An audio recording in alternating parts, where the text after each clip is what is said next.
Here's something new. You subscribe to a dude who streams competitive spy and makes spy videos religiously, then all of a sudden comes out of nowhere and makes a goddamn Pokemon video. Well, guess what, fuckers? We're gonna be talking about competitive Pokemon. Yes, I got inspiration for this video from Funk. Shut up. Also, if you're not into competitive Pokemon or Pokemon in general, this is going to be the most confusing video you've ever seen. Let's start off with things by talking about what format of competitive I'll be talking about, and that's going to be Smogon's tier list and each of these tiers. Pokemon are put into specific tiers by what they have to offer, these things being type, abilities, moves, stats, and viability in the tiers. Oh, but let's start at the very beginning on how all this shit works. First of all, you gotta make a team that all works well together. For example, let's say I want to make this team. This is essentially a rain team, right?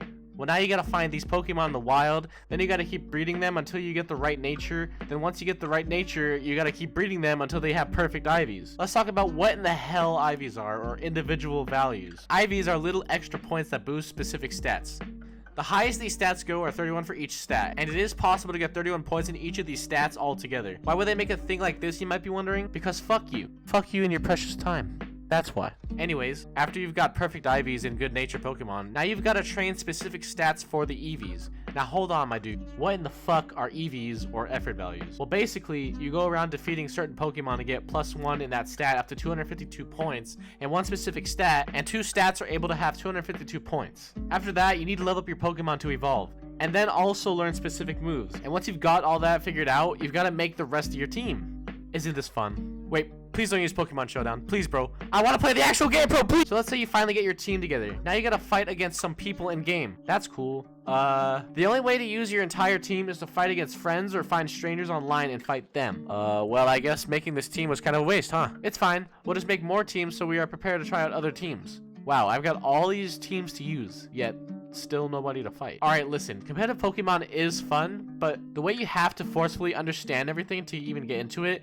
and learn about all these small little nitpicks, it's kind of annoying, but honestly, after you actually get everything and understand team building, you feel like a goddamn intellect. My main flaw actually understanding these things is the fact that the only way to use all 6 of your Pokemon in game is to have friends that also understand how competitive Pokemon works and how the tiers in Smogon works, or any other competitive format. And on top of that, with each generation that comes along, the newer Pokemon have to fit into the tiers, and the older ones also have to adjust and either move up a tier or move down. Way back when I quit TF2 to play a lot of Pokemon, I really was inspired to play competitive but struggled to find people to play with. I understand Showdown exists, but it doesn't have the same satisfaction that in-game battles have. It feels more satisfying to play against your friends who know what they're doing, and getting the win with your team is extremely satisfying. Obviously, there could be different ways to play competitive Pokemon casually with your friends. For example, I made this chart, and back when I used to play with my one singular friend who rarely had any time to play competitive Pokemon, we would occasionally play with this chart being the rules. Basically, you use Smogon's tier list, and you take whichever Pokemon you want from any tiers,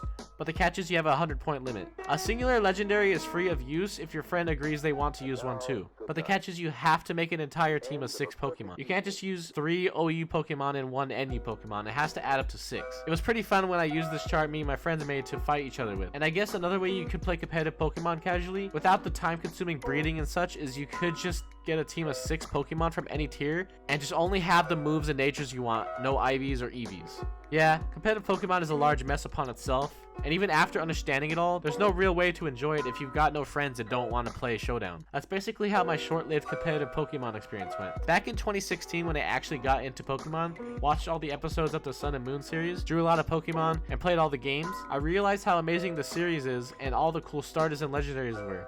Then fast forward to like when I started playing X and Y, where I started to try to understand competitive. I was really fascinated by it all, but little did I know how many friends I didn't have. Thank you guys for watching. I'm sorry for attempting different content. My apologies. Let me know what you guys think in the comments. Would you like to see more? If you do, would Pokemon related videos be okay? If you didn't like this video, please let me know why as well. Peace.